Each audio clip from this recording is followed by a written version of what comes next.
Fashion Splash. Oi, eu sou Marina Dias e esse é mais um Fashion Splash. E hoje o assunto é a nova onda que chega com os anos 80. Fashion Splash.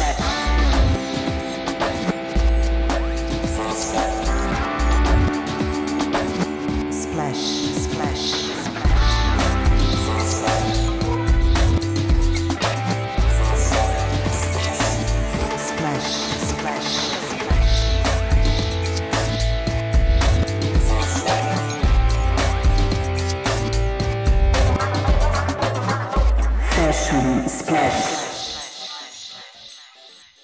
Moda é, antes de tudo, um exercício de criatividade.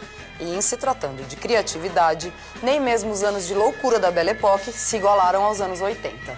Às vezes com muito exagero, outras até com certo mau gosto, foi nos anos 80 que tudo se experimentou, tudo se explorou, tudo se permitiu em nome da criatividade na moda.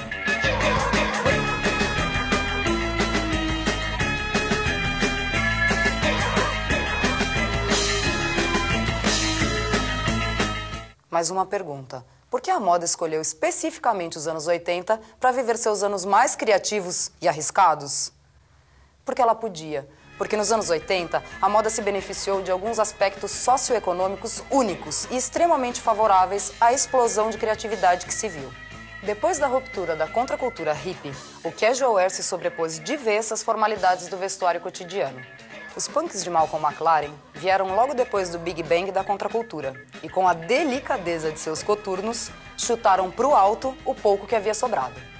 Já não havia mais nenhuma regra a respeitar. Ser criativo era possível e pagava bem. Era um visual bem interessante, que tinha um pouco de ousadia, um certo desafio ao bom gosto, combinações improváveis, bastante uso de estampas. A criatividade dos anos 80 também é fruto da riqueza que abundava. Depois da recessão provocada pelas guerras do Oriente Médio e as sucessivas crises do petróleo, nos anos 70, perduraram as dificuldades econômicas, as greves, a inflação e a estagnação. Só com as privatizações de Margaret Thatcher é que, a partir do início dos 80, as coisas começam a melhorar na Inglaterra. A perestroika de Gorbachev acabou com os enormes gastos da Guerra Fria e, no fim da década, cai o Muro de Berlim.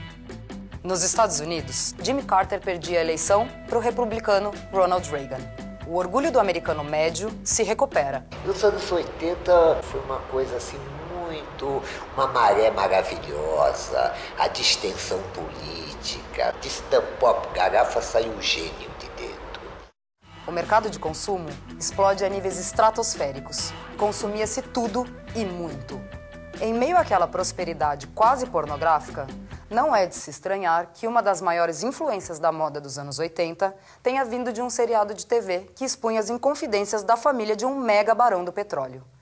Em Dynasty, Fallon é a filha do milionário Blake Carrington e disputa com um irmão a sucessão do pai na liderança dos negócios da família.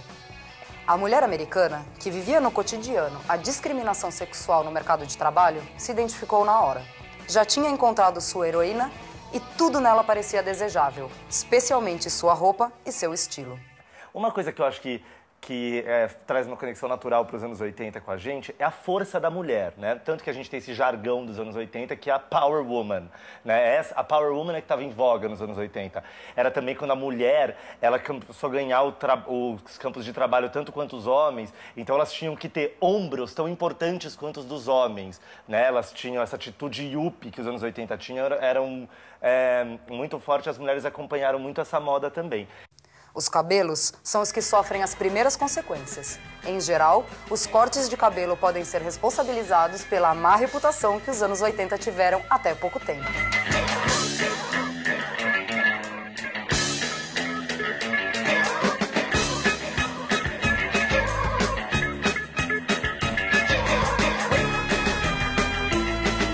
Foi mesmo um Bad Hair Decade, uma década de cabelos ruins.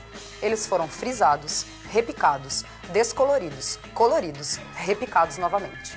Os cortes ficaram assimétricos. Os homens, coitados, sofreram com mullets à la Bonovox e Duran Duran.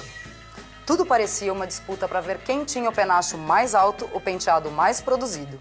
Os cabelos dos anos 80 era uma coisa muito engraçada. As mulheres usavam aqueles cabelos com permanente, era uma coisa, assim, um cabelo meio armado, era meio Charlie's Angel, assim. Eu me lembro também dos homens, coisa meio mullet, tipo a-ha. Na década de 80, as pessoas falam como eu pude usar aquele permanente, como eu pude usar aquela ombreira, mas eu acho que ela tem isso, assim, ela foi a última década em que as pessoas realmente acreditaram na moda e usaram extravagâncias das mais fortes de todo o século XX, né? Maquiagem pesada, cabelos volumosos. Eu tinha uma empresa, eu e meu sócio, ex-marido, chamada Liquid Sky, que a gente fez uma coleção de maquiagens fluorescentes na época, que não tinha. Cores inéditas, batom amarelo, batom de todas as suas gemstones. A gente fez fluorescente, eu fui assistir o filme e a cena da mulher se maquiando com a maquiagem flúor, eu falei, o nome é Liquid Sky, a gente não tinha um nome. A gente sempre achou que o homem pode usar, por que não? E naquela época a gente já achava, imagina, o homem pode se maquiar, porque é só mulher, né? Sacanagem. Mas aquele ambiente de Dynasty, misto de batalhas corporativas e intrigas familiares, tinha outras influências além dos penteados. Ele reproduzia no microcosmos fictício o que estava latente na realidade. Popularizadas pela maneira de se vestir de Fallon Carrington, as ombreiras aparecem de repente nas roupas de trabalho de todas as mulheres americanas. A silhueta da roupa, ela transforma o corpo absurdamente, porque as ombreiras são largas, né? Ou então o todo justo. Detesto ombreira. Esse ombro duro, com ombreira, com cavalinha de alfaiataria, fica uma mulher dura, parecendo uma executiva antiga. Aqueles paletós largos e másculos davam à mulher uma presença bem maior. Era um look que impunha muito mais autoridade e respeito. Era o power dress. Com ele, as mulheres podiam competir nas disputas corporativas em condição de igualdade, ombro a ombro com os homens. Eles, por sua vez, também adotaram as indefectíveis ombreiras. Don Johnson em Miami Vice que o diga.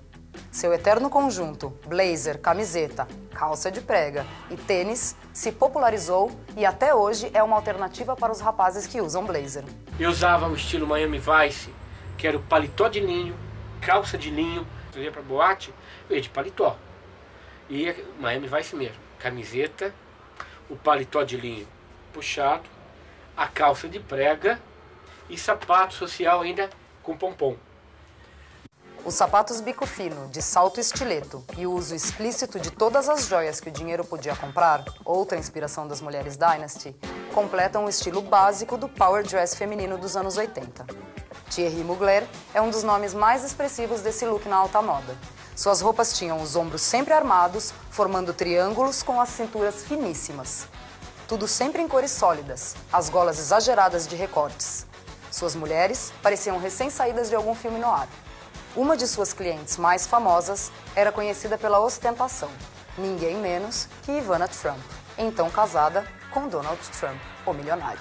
A moda de Mugler tem nítida influência sobre os desenhos de Alexander McQueen, Balenciaga e Dolce & Gabbana, já no ressurgimento da estética dos anos 80.